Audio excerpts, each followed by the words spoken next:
તો કેમ છો મિત્રો, આજનો આ વિડીયો તમે જોઈને બી પણ જાશો અને થોડુંક જાણવા જેવું પણ મળશે અને કેટલું મળશે, શું શું મળે એ તો આ વિડીયો પછી પૂરો થાય પછી ખબર પડે.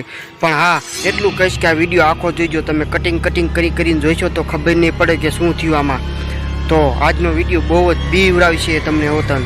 અને છોકરા તમારી હારે હોય તો જાહેર કાઢજો, નકમ મારા ઉપર આવશે છોકરા બી ઉડાવે એવો સાથી ના આવ્યો.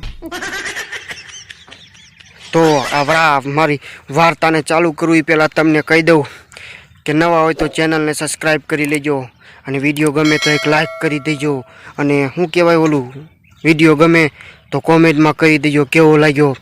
બરાબર, આજ બીવરાવાનો તમને હું તો શોધતે બીવરાવ્યો પણ આજ હું વાત કરીને બીવરાવાનો છું. તો હાલો આજ મારા વિડીયોને ચાલુ કરું બાપાને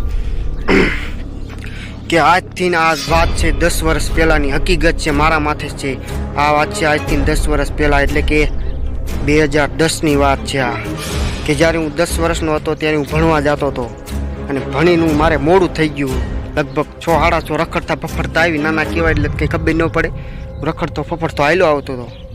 એમાં 6:30 જેવું ટાઈમ રાતના થઈ ગયેલો. ઉનાળાના દી તમને ખબર હશે, દી ટૂંકા આવે. એમાં હું ઘરે પહોંચ્યો. ઘરે જોયું તો કોઈ નહીં. ક્યાંક બહાર ગયા છે, ક્યાંક બહાર ગામ 2 વાગ્યા હોય, બહાર ગામ તો નહીં, ગામમાં તો ઘરે કોઈ નહીં. મેં દરવાજો ખોલ્યો, કૂચડું ચામમાં દઈને ખોલ્યો, ભાઈ ગયો માલપા, ઠેલો ઉતાર્યો, પાણી પીધું, ઘડીક થાક ખાધો. પછી ખાવા ટૂંકમાં કહું કે ખાઈ પીને હું હજી વારું પાણી કરીને નવરો થયો અને ઘડીક સૂતો હતો. તા તો જોરથી અવાજ આવ્યો. હું બી ગયો. નાના હોય એટલે આપણને ખબર થોડી હોય કે ચેક કર્યા વિના નો કંઈ બધા ધંધા કરાય. હાથ બંધ થઈ જાય, જરાક રહી ગયો બાપાના. એટલે ટૂંકમાં કહું કે જોરથી અવાજ આવ્યો અને હું બી ગયો. ઘેરે કોઈ નહીં, રાત જેવું ટાણું થઈ ગયેલું.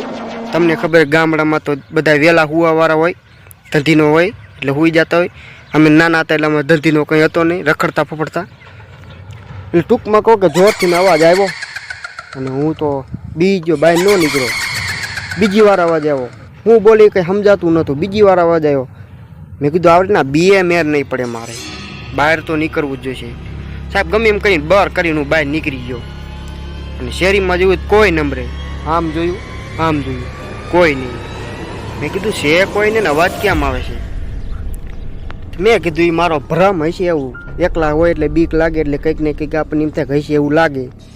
મેં કીધું કંઈ નહીં હોય. હું પાછો વળી ગયો ને ડેલી પાસે પગ મૂક્યો ને તો પાછો જોરથી અવાજ આવ્યો. મેં કીધું આ ચેક તો કરવું છે શું આજે. જીગર નાનો હતો એટલે તો મરદનું ફાડ્યું હતું હું. એટલે ટૂંકમાં કહું કે હું અહીંયા ઊભો રહું. મેં કીધું આ એને ઊભું રહેવું નક્કી જ કરું છે શું આજે. હું ક્યાંય ન ગયો, અહીંયા શેરી પાસે ઊભો રહ્યો બીજી ભાઈનું મોઢું કરીને. ત્યાં પાછો અવાજ આવ્યો તો જોયું શેરીમાં કંઈ નહીં, તોય અવાજ આવ્યો. મેં કીધું છે શું? અવાજ આવ્યો તો પાણીની શેરીમાંથી. મેં કીધું આજ નક્કી તો કરવું છે શું છે. અને સાહેબ હું શેરીમાં ગયો ને, જોયું ને તો મારું તલીન થઈ ગયું હું. અને શું જોયું સાહેબ ખબર હે? કોથરા વાળો હતો. એ કોથરા કે તેલના ડબ્બા ખાલી દેવા. મેં ભાઈને જે કીધું, ભાઈ તમે કોકના 20 વર્ષના 400 રાડ્યું પાડોમાં રાત થઈ જાય, ઘર ભેગી ના થાવ મારા ભાઈ. તો આવો પ્રસંગ હતો. તમને શું લાગ્યું એ મને કહીજો. ગમ્યું હોય તો એક લાઈક કરજો, નવા હોય તો ચેનલ સબસ્ક્રાઈબ કરજો. બાપા નામ આવા નવા લેતો હોઈશ.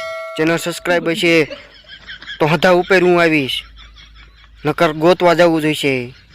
હાલો હું વિજય માલિયાની સાઈડ કાપું હું હવે તમારા સપોર્ટથી. ભલે હાલો. જય જિનેન્દ્ર.